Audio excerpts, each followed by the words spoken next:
Welcome to Right on Track, brought to you by the Publishing Club of Laguna Woods. I am your host, Dianna Bolen. Each month, I introduce inspiring and creative people from Laguna Woods and the surrounding area.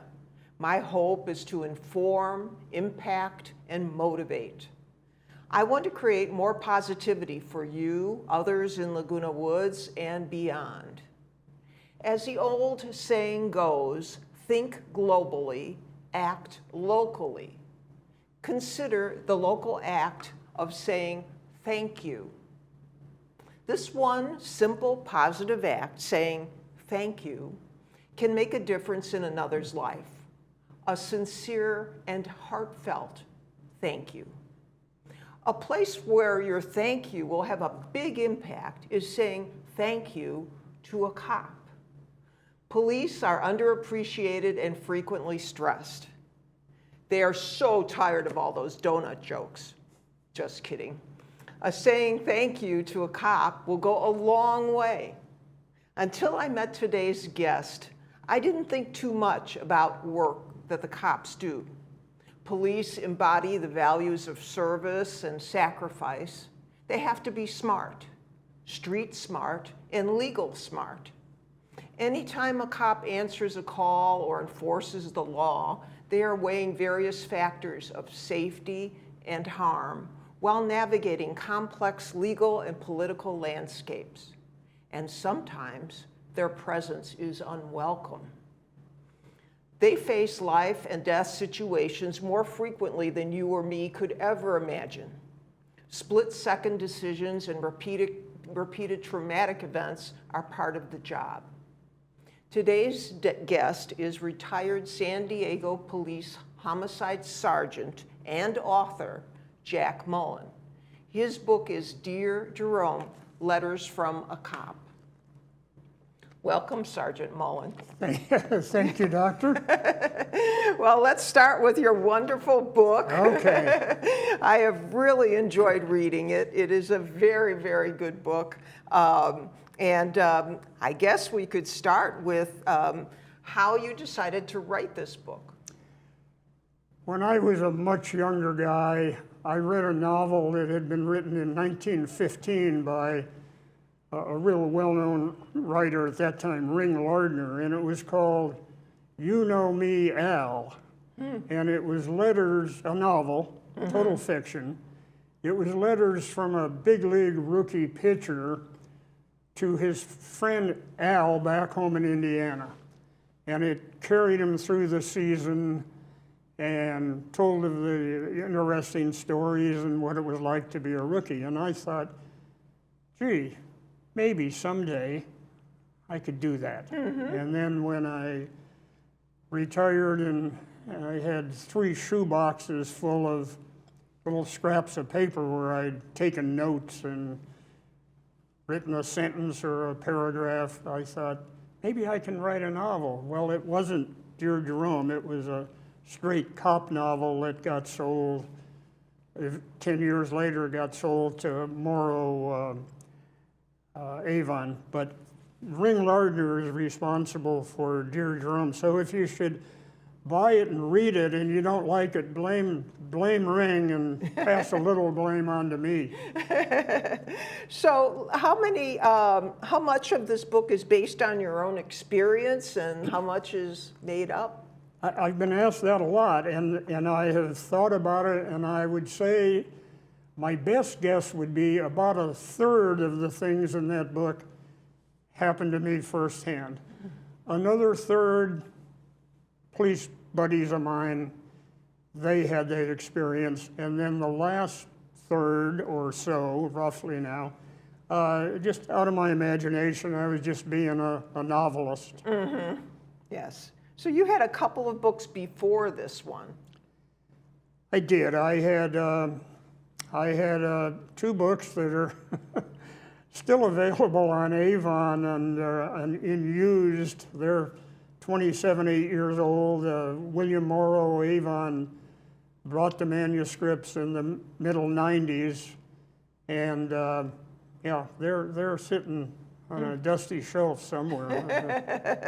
I'm sure I could find them somewhere if I look for them. Actually, the public library here in Laguna Woods wants you to give them a copy so they can have it on the shelves. I'd be glad to. And yes, so I just thought I'd pass that on because I went there first to look for your book. Jerome is my favorite of the three.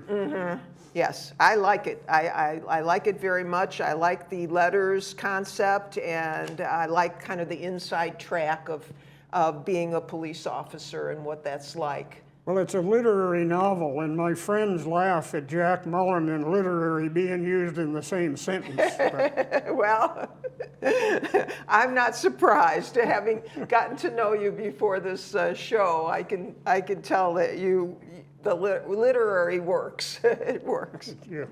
So you said there were some mistakes in getting published? Sorry? Were there mistakes in getting Yeah, published? the mistakes were mine. I learned very early on somebody told me, look, you write in hot blood, but you edit in cold blood. Don't fall in love with a chapter or a character. I had an opportunity to sell my first manuscript in 1981 to the W. Norton Company, which was a prestigious nonfiction house with select fiction, and the managing editor said, I love your manuscript, but he said that one character, I don't give a GD about him, and if you'd like to have a go at replotting it, send it back to me. And I thought, I've only had one rejection from Putnam, and this is a good character, so I thanked him and walked away. And then it took me 9 years. Oh, my goodness. So don't fall in love with a part of your book that you think is indispensable. Yes, take feedback from those who have the power. Takes me back. Yes, exactly. So I noticed that the publisher of this book is, let's see, it's Cop World Press? Yes, Cop World Press, and I thought, that sounds like, there would be a lot of editing going on in terms of the material in the book. Was that true? No, it's mostly a military publisher. Oh. It's a co-owner is a retired cop named Tim Smith. He's also a writer. I call him Tim Wordsmith. Tim was forced into retirement when his patrol car was rear-ended by a drinking driver at 72 miles an hour. Ooh. And Tim underwent multiple surgeries, and he's got this press going, and guys like me struggling, wanting to get this book out there, we were natural. So. Oh, that's wonderful. So is there a story behind what you tried to accomplish with Jerome, the character in this book? Yes, what I wanted to accomplish with Jerome was to let people see that the main character, Billy Considine, the cop, who comes on in 1958, is alone in a strange city, San Diego. He's run away from the steel mills in Ohio where his older brother Jerome works. He doesn't want anything to do with the mills. His father and uncle were killed in the mills. Billy ends up in San Diego and thinks, well, cops hang out in donut shops and flirt with waitresses, so that sounds pretty good. So he applies, and this is his journey from 1958 until his retirement 38 years later. It takes the reader through the 60s, the Vietnam War, the counterculture, the civil rights movement. Billy grows, he makes a lot of mistakes. He does a lot of good things. You meet his wife and his buddies, his fellow cops, the same way he did, through the letters, but it's more like you're sitting in the living room talking to him, I think, than reading a Yes. a cold letter. Yes, yes. I really, really like It's the Billy's presentation. trip through that era.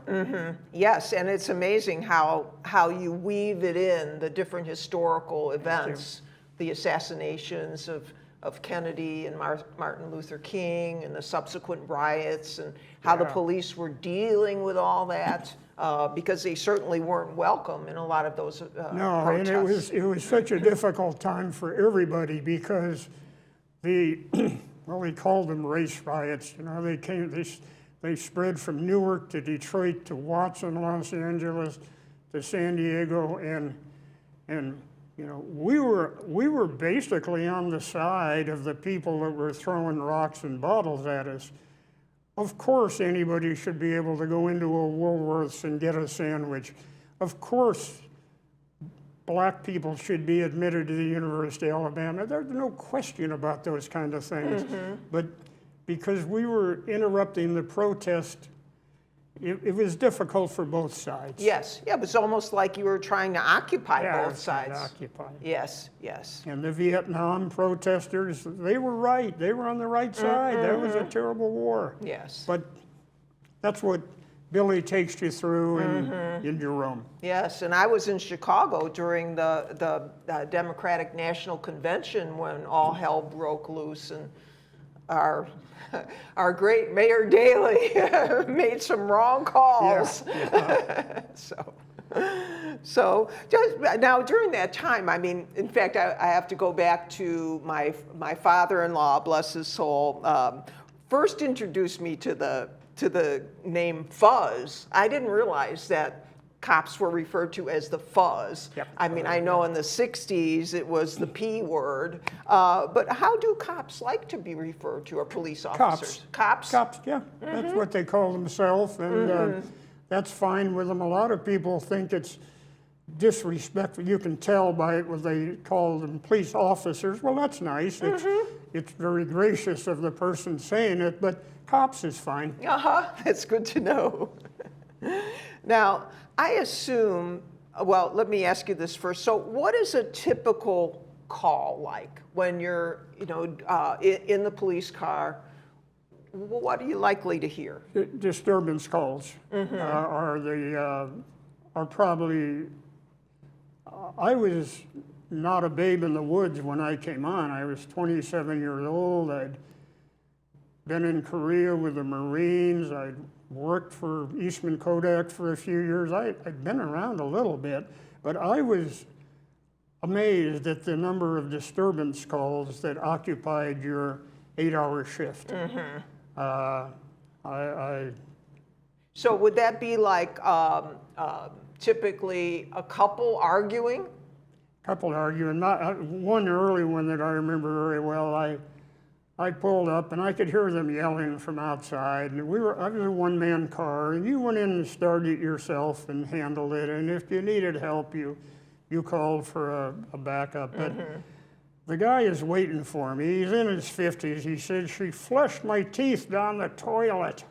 I said, "You do that?" "Yeah, I did it every night when he's on his way home. He stops at a gin mill up at Picardo's up on Goldfinch, and yeah, he talks pretty to those barflies, but he's not going to look so pretty now without his choppers, is he?" So we talked it out a little bit, but that was kind of a typical call.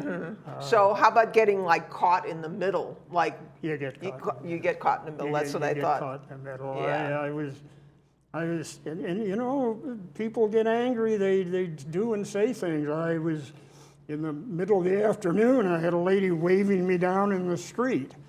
I said, "Yeah, what's the matter, madam?" "My boyfriend's in the back bedroom of the house. He's taking a nap. He's wanted on a parole violation. Go arrest him. If he resists, kill him." So, okay. So I went back, woke the guy. He went peacefully. He went to jail. He had a parole violation on him. But those are, in a way, typical, in a way not. But it's two people that are at each other's throats because they're having troubles. Yes, yes, yeah. And I assume at some point you were involved in another person's death. like either a witness or a cause? Yeah, you get, you see your share of death in patrol. You answer calls of natural deaths, suicides, and you might, not often, but you might be the first one on the scene of a murder. You have traffic accidents. So by the time you go to homicide, as I eventually did, you're pretty used to death. And I worked probably 120 to 150 murders over the course of my time as a team leader, and I was able to look at death clinically with adults. With babies and infants, as I was going about my business, I'd pretend that they were department store mannequins.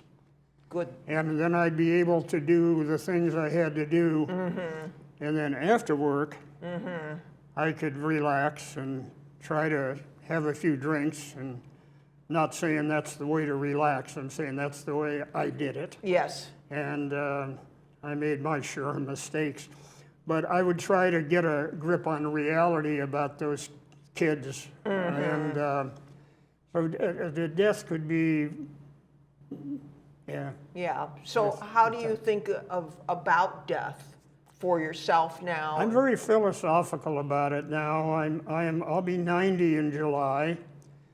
I got a few things wrong with me. I got some cardiac issues. I got some thyroid issues. I had a little aneurysm work, that kind of stuff. That stuff that goes with being aging. Yes, yes. getting up there. But I'm grateful for every day. I know that my time is coming. I hope I don't linger. Everybody wants to die in their sleep. I'm no exception.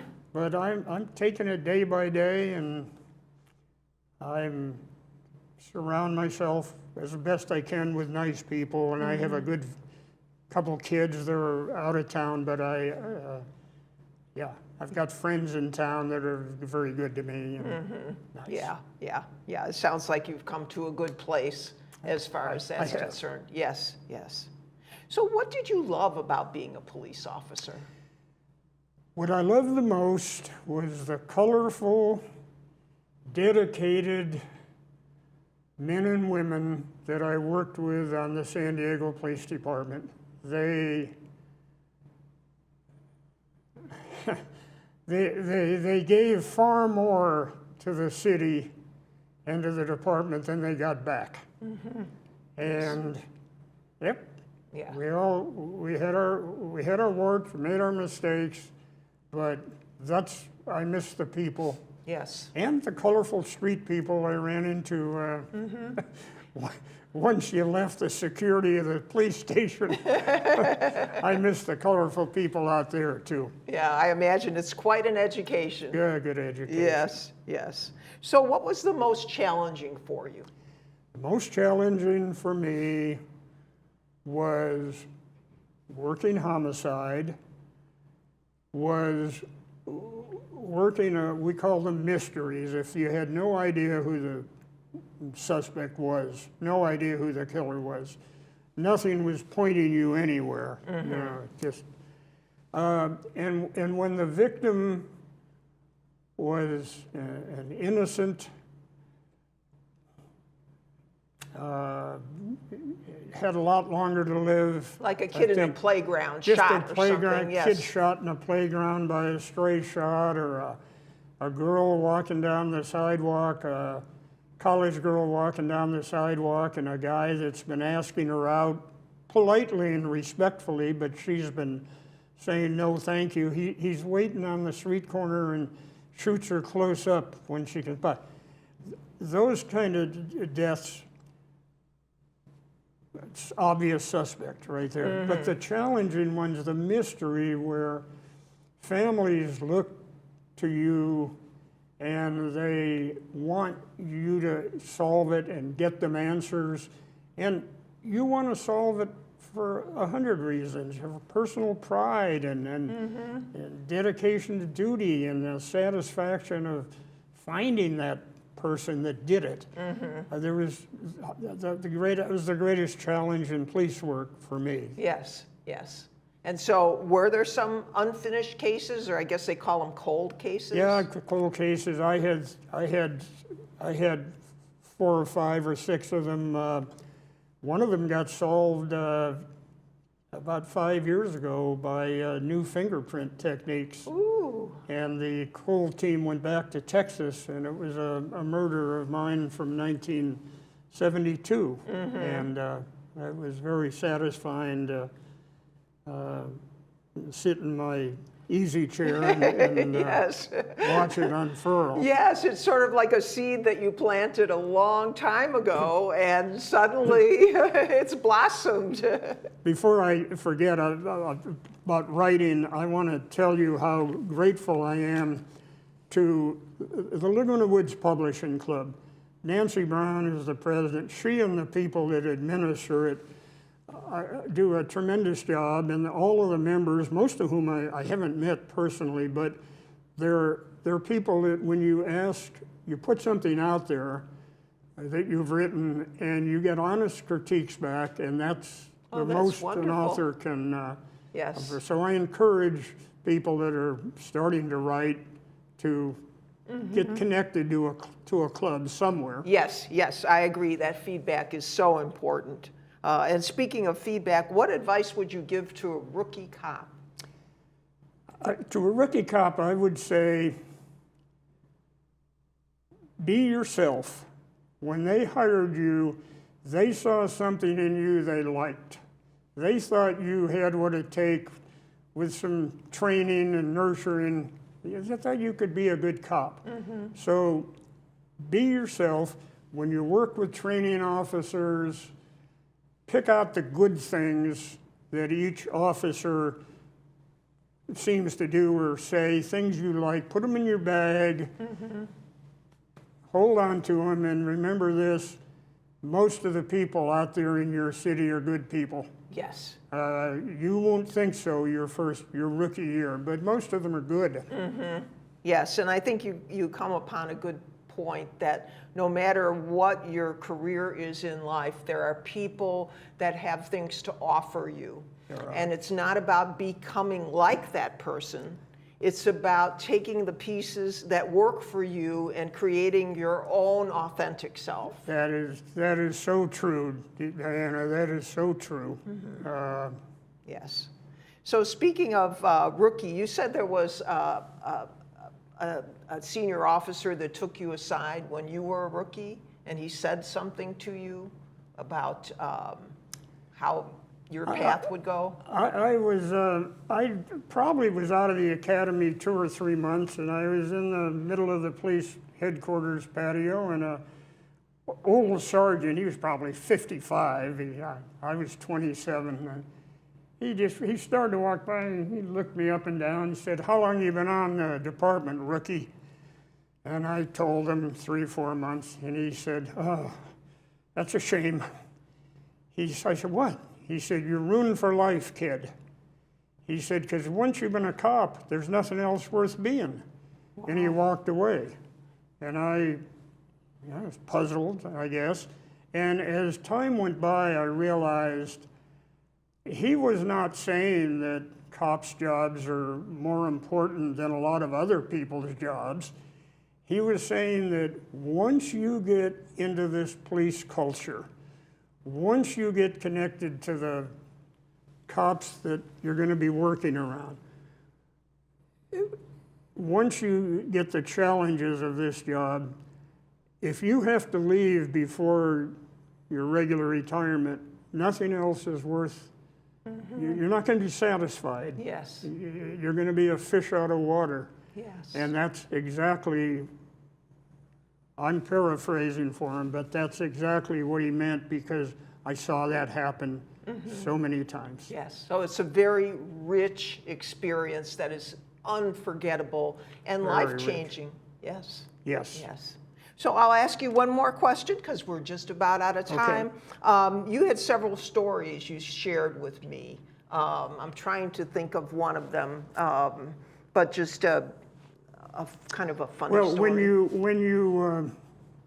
when you come out of patrol, if you do, most guys are in for 4 or 5 years and they move on to juvenile or burglary or vice. When you go out of patrol into your new duty station, you never know how you're going to be received. There's a guy named John Walters came out of patrol to vice, and he was nervous. His first night, they put you undercover the first month or two before they put you out there as a coat and tie vice guy. In my day, John's assignment was to go into the Blue Sails Inn, a sailor bar, and there's there's a hooker we've been trying to get, but she's too smart for us. And she always sits on the same stool at the edge of the bar. She'll have her legs crossed, she'll show you some flesh. When you get a seat next to her, grab it. Do not look at her, just talk to her. She has told bartenders and other people, when a guy looks at me, I figure he's the vice squad. So they said, you know, you're on your own, do what you can, see if she hits on you. John Walters waits for a seat to open up next to her. Meanwhile, he's had a couple at a table. He jumps on the chair, nice black sheath dress. Bartender, he said, a drink and one for the lady. Bartender said, one for the lady, buddy? Yeah. Bartender puts one down both. John's looking straight ahead. Well, how's your day been? Pretty nasty out there. They say it's going to be a rain later. He's not getting anything back. And finally, he thinks the heck with this, and he turns around and looks at it. It's a department store mannequin. Oh, no. And the vice guys that were covering him are outside on the sidewalk waiting, laughing. Yucking it up, yeah. Yucking it up. So that's just one of 1,000. Cops are storytellers. Yes, well, and a very storied existence. Yeah. Yes. Yeah. Yes. So often, cops give their lives to serve and protect. And that is why I encourage everyone to take a moment and respect, honor, and remember our officers. Coming up in May, there is a celebration of police officers, both ongoing, police officers who are alive and those who have passed. But anyway, look online and see what you can find out about that celebration and memorial. And I just want you to remember that even when you are being told that you have a violation by a cop, don't be snarky, just say thank you. So with that, I'm going to wrap up the show and have a good day, rest of the day, and tune in to shows on Mondays and Thursdays. And thank you for the staff behind the scenes. And thank yous are never overdone. Have a wonderful day. My pleasure. Thank you.